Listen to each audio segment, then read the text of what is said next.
And welcome to another wonderful webisode of Constantly Cheeky. Up there's Rupert Cheek, and I am Constance Quigley, and together we make up Constantly Cheeky, which is a networking group for musicians and business minds to collaborate and leverage the benefits of networking, learning, and growing together. So this week we're kind of crunched for time because I have huge requirements for school, so we wanted to focus on maybe the journey from a typical job to being an entrepreneur, and maybe some of the how-tos and some of the hiccups that you might encounter, and how Rupert and I decide to move away from hiccups. So why move away from the job? There's a million reasons. My number one reason is the work-life family balance. As an entrepreneur, you have better control over that work-life family balance. Asterisk. Note, this also heavily depends on what you choose to go into. So, but it's also the passion of being able to pursue what you want to pursue. So, Rupert, what are some reasons you would be looking to move away from a job to become a full-time entrepreneur? Mostly the freedom to choose what I do and who I do it with, and freedom to decide how much I charge, or about how much I value my time, doing something I enjoy, whereas I started a job that I really didn't enjoy, so I'm doing my best to be able to leave it behind.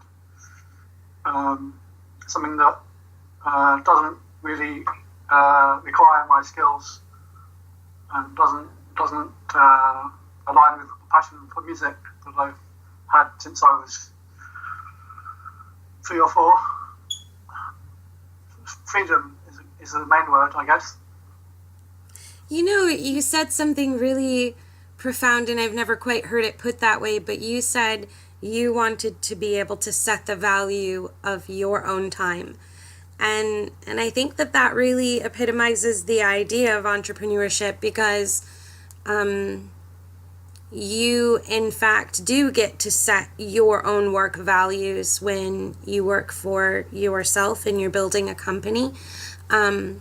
So I have to agree with Rupert, that's probably underlying one of the biggest things possible for a motivator for why to be an entrepreneur if you don't have like small kids or other personal life balance requirements. It really comes down to your own self-worth. At a job, even if I'm hourly and I'm supported by my degrees and I'm full steam ahead, I'm limited to what I can make, and I am completely restricted by my hours in the day if I hold a job. And that's unfavorable to many, and I'm one of them. Okay, so now we've decided we want to be entrepreneurs. What would be the first step? Like, how do we explain to people how to jump? I guess myself, I haven't really jumped, so to speak, yet, or haven't really jumped from a job into doing what I'm doing because I haven't really had a job essentially for a long time. So I'm possibly not the best person to ask, but I guess many people would say to start doing what you want to be working on at the weekends or in the evenings. You're so funny. You said you haven't had a job, but you jumped before trying the job. You came into adulthood and was like, I'm going to be an entrepreneur. Or in the last 5 years, you decided to open Cheeky. So that was the leap. It was a leap from no job to this, as opposed to from a job to this. Right. So with you, at least, I think you're one of the most valuable people that people could hear from, because you're at that cusp part where you've committed the time, you've proven your dedication, you're still here, and yes, life got a little struggly this winter and you had to pick up a job, which changed your world, and just, I'm gonna say, emboldened your passion to be an entrepreneur. I dare go there. It's weird that pretty much the weekend after I started the JOB, someone else offered to value my services and pay for some of the work that I do, which is kind of taken as a sign that I shouldn't be doing JOB. Yes. But I've yet to pull the plug on it, so to speak. Well, it's important. See, and that's perfect, because you haven't pulled the plug yet because you need financial security. That's a part of being a human being. And so that kind of talks about the leap. Depending on where you are in your life is whether or not you're able to just completely unplug and launch your own company. I'm assuming that you have great funding and you've done a wonderful job saving to be able to launch to that extent. Most people, though, have to balance work with their dream to progress an idea. And with you and I both sitting here, that's brilliant and beautiful, because we can both attest that there's been years where we didn't make money. But it's the commitment to what we wanted to do that continues to develop the idea. It's that dedication, that passion, that drive that keeps you focused and keeps you going. But as an entrepreneur, you kind of want to do your research first. That's the most important thing, is what industry are you going into? How much money do you think you're going to make? When you take into consideration who your competition is in your region, if you're doing an online company, who your competition is globally, because this all plays into how much money you can expect to earn as an entrepreneur, how much money you're going to be spending every month as an entrepreneur, and the like. So I would think that the first step is deciding that you want to be an entrepreneur, and then the second would be devote a considerable amount of time and resources into researching exactly what it is that you're going to be pursuing and doing. That comes from like a trial and error message, and I'm sure that Rupert could back me up on this. We're both millennial mindsets, so we kind of came into adulthood understanding that at some point we were going to run our own something. Like, we just knew that the JOB wasn't particularly for our personality or whatever it is about us. We just knew that. But please understand that means that since for me, the age of 18 until present, I've been dabbling in my own businesses. I've learned a lot of lessons a really hard way. So I've learned that research is so important, especially when it comes to defining your pricing, and understanding how much money you can expect to make. Your research. So then when you're done researching, And you have, I'm going to assume, a very comprehensive business plan, which is your roadmap to strategic success. What's the next step? I don't know. Well, I recently put up a price list on my Facebook page, and pretty much within a matter of days, someone had committed to the lower price package, which was great because it meant people were valuing what I was doing. And now someone else is practically committed to doing that as well. So I don't know, what would you say? I would say the next stage is licensing, but then for you, I would say that you're kind of learning that price mark lesson. You needed to be able to, and you can argue me, but as soon as you put a comprehensive package that explains to people exactly what they were going to be getting in 3 to 5 sentences, then you had bona fide interest, which I love, but I also completely understood where you hiccuped in building that price, because there are so many other valuable opportunities that we could offer that aren't included in that price pack. And as entrepreneurs, we just have to hope that if an artist was seeking something more, they would ask.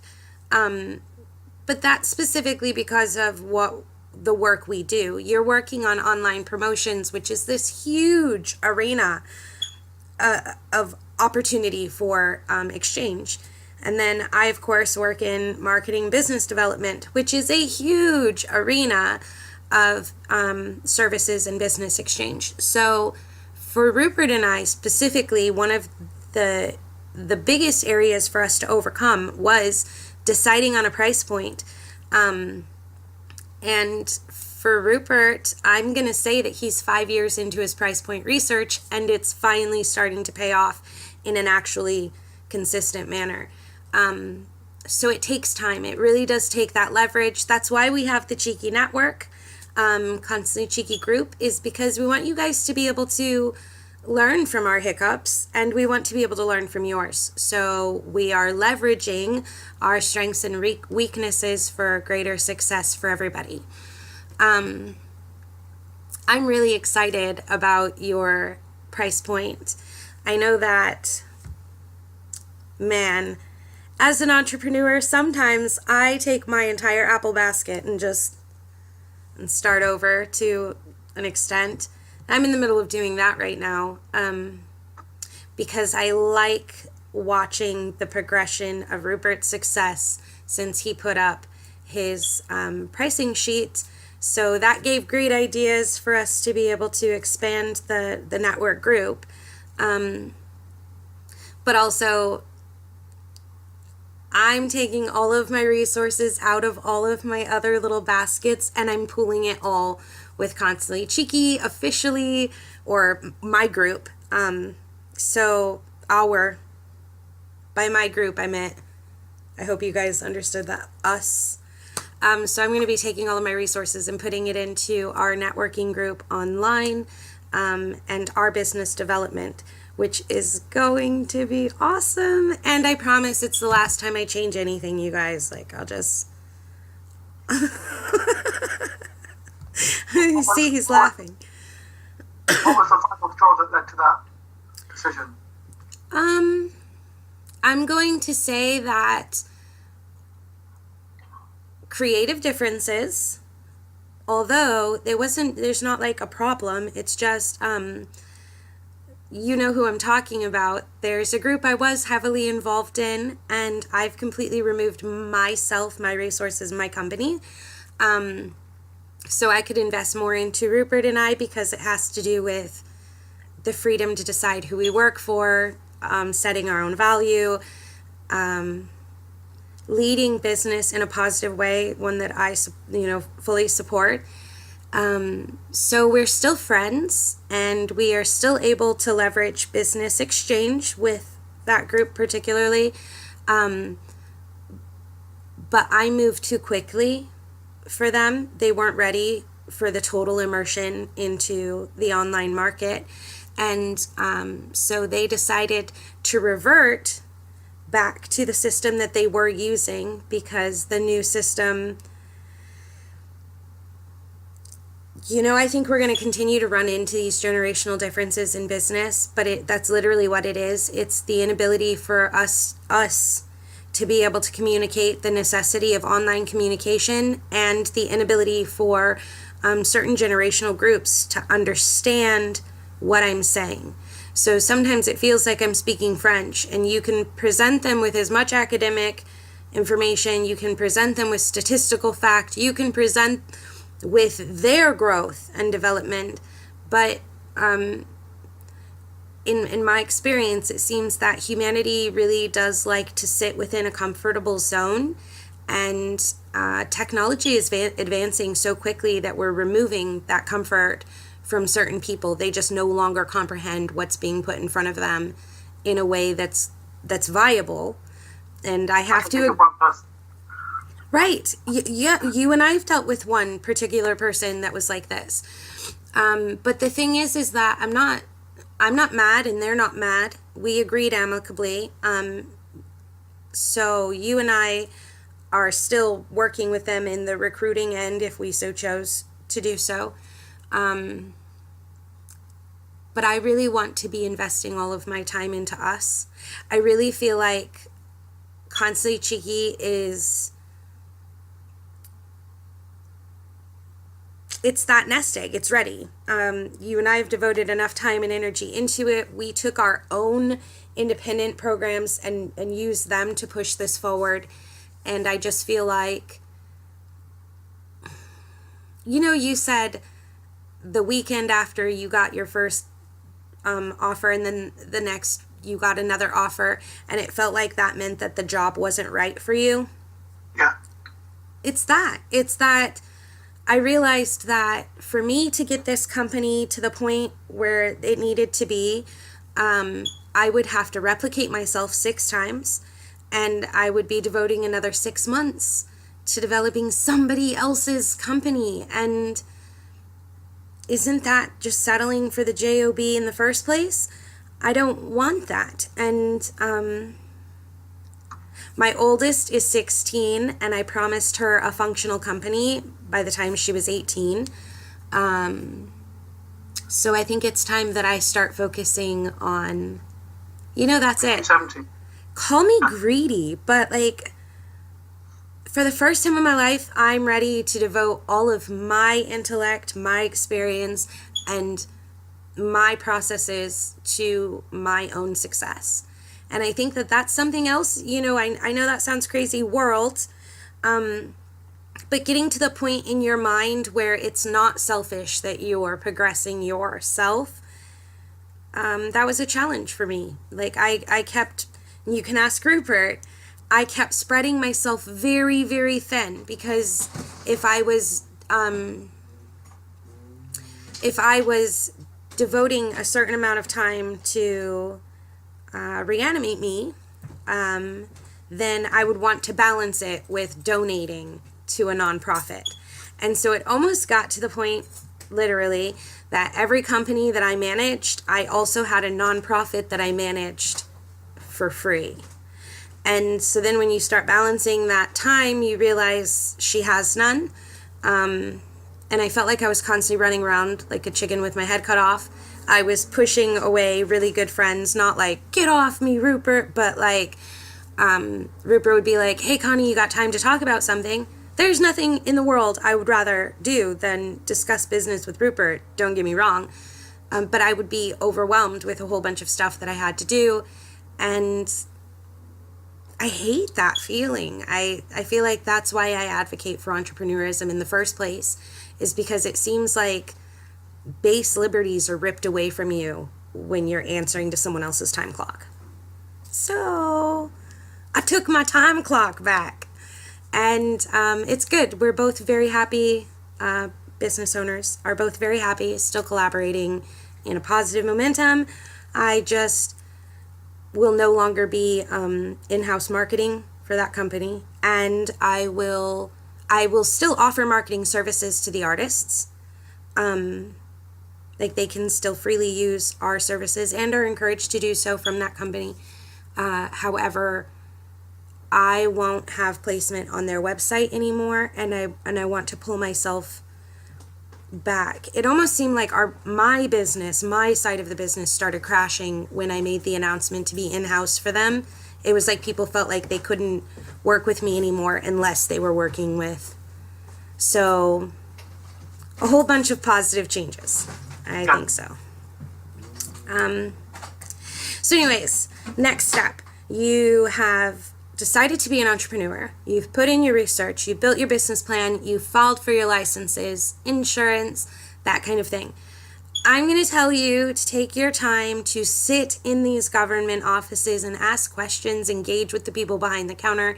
They are chock full of awesome information and resources, and most people don't take the time to use those resources. So please remember that depending on your state, your city, your region, your zone, your nation, your government, all of these rules change, and they change based on industry. So you want to make sure you take the time to talk to the government officials where you are getting your licenses, permits, and paying your fees. Whew.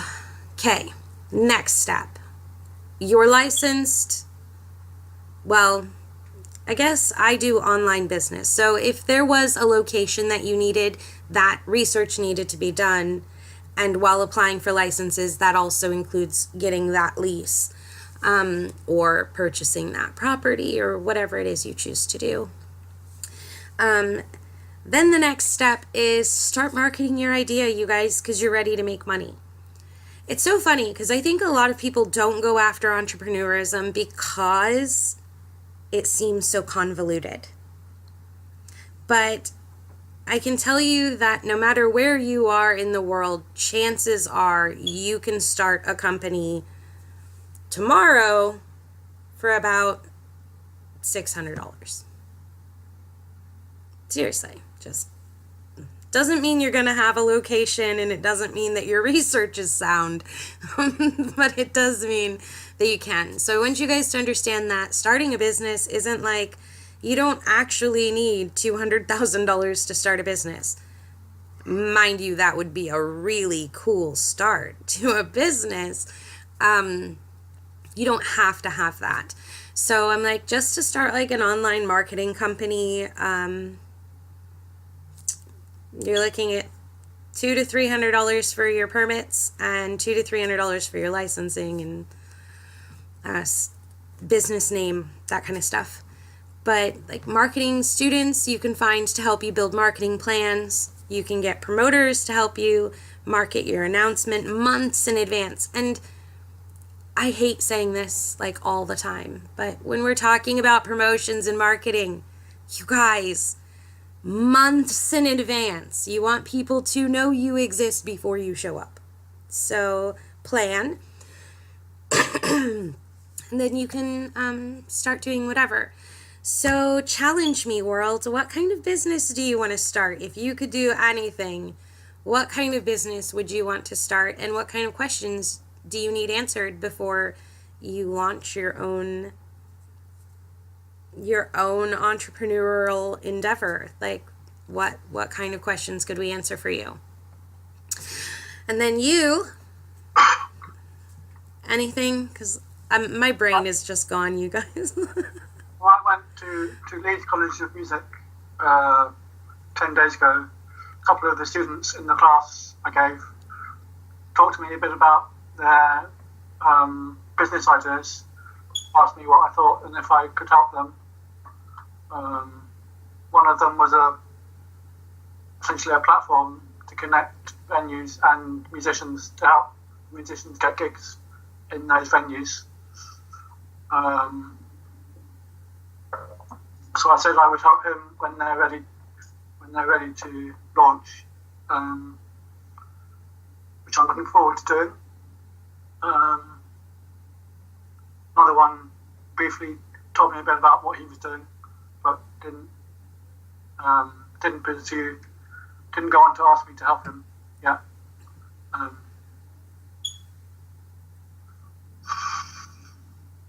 So ask people for help, I guess. Yeah. Well, and I think technologically it's funny because in technology, we're going to see huge advancements in the music industry. I know that Whom and I talked for a long time about building a really cool venue engagement platform online for artists to be able to leverage gig accessibility. And so for that person, I would tell them to really start working with their IT teams like now and the app development, because most of their business plan is going to be based on the functionality of that set system. But I'm excited because I keep hearing ideas like this, and I know that I have a really killer one as well for how to be able to maximize the gig engagement and accessibility for artists. I would love to see that launch because there's a strong need for that. Yeah, and I would hope that no big money would step in. Like, let little people build this to something awesome, because I love you guys, but your money prevents you from making the best decisions sometimes. And this needs to be a good functioning system. And I meant that lovingly, like with all of my love. But no, that would be amazing. I would love to hear you guys. I study business. That's all I do. And I would totally love to be able to assist you guys with your growth, expansion, or startup ideas, just because that's fun. And it's another way for us to leverage our Cheeky network. And we happen to have a really good, solid core group of people who are well versed in startups, entrepreneurism, and all sorts, like security. We have IT, we have operations, leadership, management, promotions, marketing. We have it. Like, chances are we have it. And if we don't have it, I have it somewhere else. We'll find someone who does. Exactly. So anyways, you guys, I totally love you. Wish me luck on my assignment. I'm super sad this week. Don't tease me, but I'm not a 4.0 in this class. I lost 0.1 points. No. On an assignment. So now I'm hoping to pass this class with like a 3.8. And yay, or 9 maybe if I'm like a 3 point whatever. We'll figure it out when I get there. But cheeky interviews while we are discussing entrepreneurialism and building our companies. Right there, he's offering interviews for artists for $100, valid until December 31st, 2017. Read it. Terms and conditions do apply, because I made the ad and he has to fulfill it. So make sure you communicate and figure out exactly all of what is encompassed in that. Are you doing Skype interviews? Because I didn't even ask before Previously, I've done them via email or Facebook Messenger, but... For $100, which ones are you doing? Well, I find emails the best, but Facebook Messenger is good as well. Okay, so $100 Facebook Messenger or email interviews, valid until December 31st, 2017. Plus, you would get both of our promotions, and people would get to know a little bit more about you as an artist, which, that's a good deal. It's a very good deal. All right, you guys, I super love you. I hope I helped some people decide whether or not, or I didn't help you decide, but maybe I helped you figure out what exactly is involved in starting a company, and I hope I didn't make it sound scary, because it's not. It's super easy. It is very serious. Like, there are ethical, issues in starting a business, moral things. Make sure that you're a just, good, well-rounded person, that you put in your research, and that you keep exceptional notes, because that can save your butt as a business owner. Notes are important. And I hope you guys have a beautiful day, and that you ask us some questions, because Rupert and I are brilliant. We can keep talking about like everything all day long, but it's not going to have direction, and it certainly will not answer your question if you don't first tell it to us. Well, we're not, no. Right, right. Probably not. So, love you, worlds. And I will talk to you later, Rupert. I'm going to go back to inferential statistics. Sounds Sounds like there's a high probability of low excitement. Love you guys. Thank you for being cheeky.